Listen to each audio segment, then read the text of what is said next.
Hello and welcome back to my channel. If you're new here, I'm Cindy and I am 50 years old. I did my first bodybuilding competition in April of this year. So we are about 10 weeks into building season and this was a rough week. So I'm gonna fill you in on some updates. I haven't wanted to get on camera this week. I had surgery to remove some skin cancer on my cheek, so I'm very self-conscious of what's going on with my face right now. I just removed the bandages yesterday, had the stitches removed, and it's going to take a few months for this to heal. This has completely affected my mood in a multitude of ways. I can't wear any makeup or anything. It's just difficult navigating life right now, feeling so self-conscious about my face, but doing the best I can. I trained the day that I had my surgery in the morning, and then I took 3 full days off from the gym up until I got my stitches out, and then I was back to training. So it actually only means I missed 1 day of training this week, because usually I train 5 days. I trained 4 days this week. But the psychological toll of not being in the gym 3 full days was another story. I definitely felt at a loss, kind of, I guess, because that's my anchor of my routine for the day, is going to the gym in the morning. So it was very strange. Plus one of those days I had off from work, so that was even more strange, just to like have a whole day off and not train, because typically when I have time off or a vacation or anything like that, one of the things I look forward to is training, because there's no rush and I can take my time. But yes, I spent 3 full days resting. I actually barely walked also the first 2 of those days. I felt sort of out of it. So my step count was very low.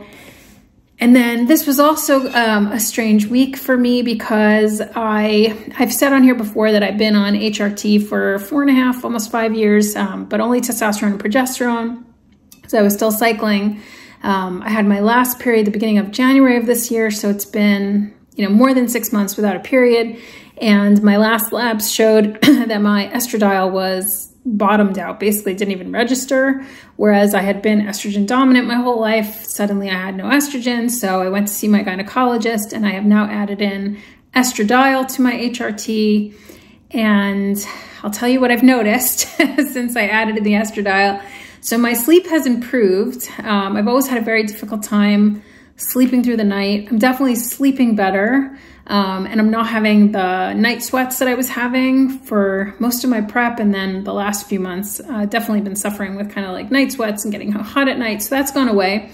But I've also gained 2.5 pounds this week. And I definitely feel it. Face, breasts, and stomach is kind of where I feel that weight. It's probably a hormonal weight fluctuation from adding in the estradiol, but very conscious of that too. Because I've been so lean for so long, I noticed those couple pounds quite a bit. So it's been a really difficult week emotionally for me, between not being able to train, seeing my face like this, not being able to put on any makeup. Yesterday was my 11-year wedding anniversary, and we had a reservation at a restaurant. I asked my husband to cancel it kind of at the last minute, because I just didn't want to go. And we ended up just staying home, and that was fine. I actually had a live stream for a bodybuilding show I was watching, so I was very content in my pajamas, but a lot of that is just related to how I'm feeling about my face. So let's go over my check-in for this week. So obviously I told my coach I was having surgery and I would have, some days off. So we had lowered my macros this past week to what my low days typically are. So I didn't have any high days, other than the days I trained were my normal high days. But yeah, so even though my calories were lower, my weight has gone up the 2.5 pounds. She wasn't concerned about it. She put me back on the same macros I was on before. So, basically, I have 5 high days, 2 low days. And, I definitely am still having the hungrier than normal, more food focused than normal the last few weeks too. I don't know if that's related to hormones, or this is like a post-show rebound effect where my body's trying to put on some weight. I don't know, but I had not been dealing with that at all. In fact, my food felt like too much for the first, 8 weeks post-show.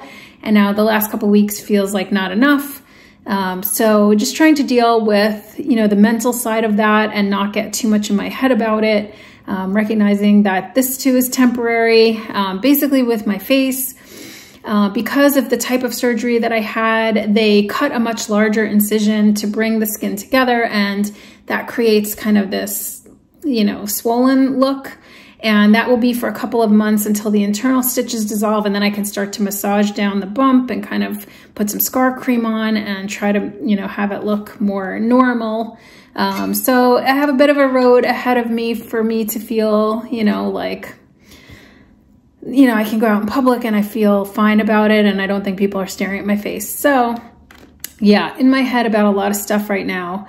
I think in the next few weeks, as we continue through this build, I think it would be good for me to do an in-body scan just to kind of see where things are trending. I know those things are super unreliable, but if I could see a little bit of muscle mass gain, I think that would make me happy. Obviously, visuals are the best way to see it. So looking at my check-in photos and side-by-sides with when I was the same weight in prep to see if, my body looks any different is going to really be the telltale body composition changes. So I'll probably do that in the next few weeks. I'm also planning to take you through some of my other favorite exercises for shoulders and back, which are actually my favorite body parts to train. And I think, I'm the most effective with in terms of training. I've always struggled to grow my legs and glutes in particular. So that continues to be a work in progress. As I've said before, this training block, which I just started yesterday, was it yesterday? No, I started Friday. So today was my third day in this training block, is 3 days of legs. So really focused on, getting my legs up to snuff. Now, because I had not trained legs for like 5 days before the leg day I did on Saturday, I'm super sore still from that leg day. So we'll see if I can get in 3 days this week, but I'm going to do my darndest. I may have to make one of those days more of a glute accessory day. But I will let you know how that goes.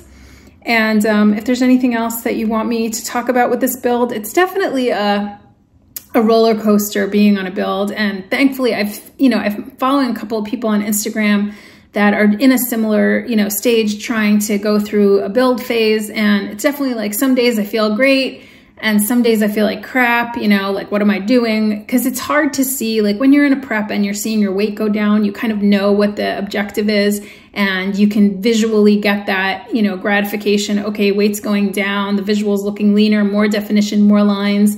Whereas when you're in a build, you can't really tell if you're putting on body fat, if you're putting on muscle, like what's changing. I guess the best indicator is probably strength. And for me, I definitely see my strength has improved a lot for upper body. Although pressing movements, I'm still not as strong as I used to be, but lower body, way weaker than I used to be. And that could be a function too of still being a lower body weight than I was pre-prep. So I don't know, but yeah, it is definitely like an up and down roller coaster, and you really have to be determined to stick it out to stay the course and not jump ship, not go into a cut or anything like that. And that's where I'm trying to really focus, is that I've committed to this year being completely a build year. We may do a mini cut in there if we think the body composition isn't looking great. Right now, like my coaches said, you still have all your lines, you still have your shape, so we're not worried. But at some point we may do a mini cut. But basically, I'm committed to this process. Really know that I can't put on good quality muscle if I don't commit to a build. So we're here. We're committed and we move forward. So if there's anything else you want me to talk about with this build, if you're in a similar stage, pop into the comments, let me know any like mental tips or tricks that you use to get through this process, and anything that you'd like me to talk about. And I'll see you in the next one.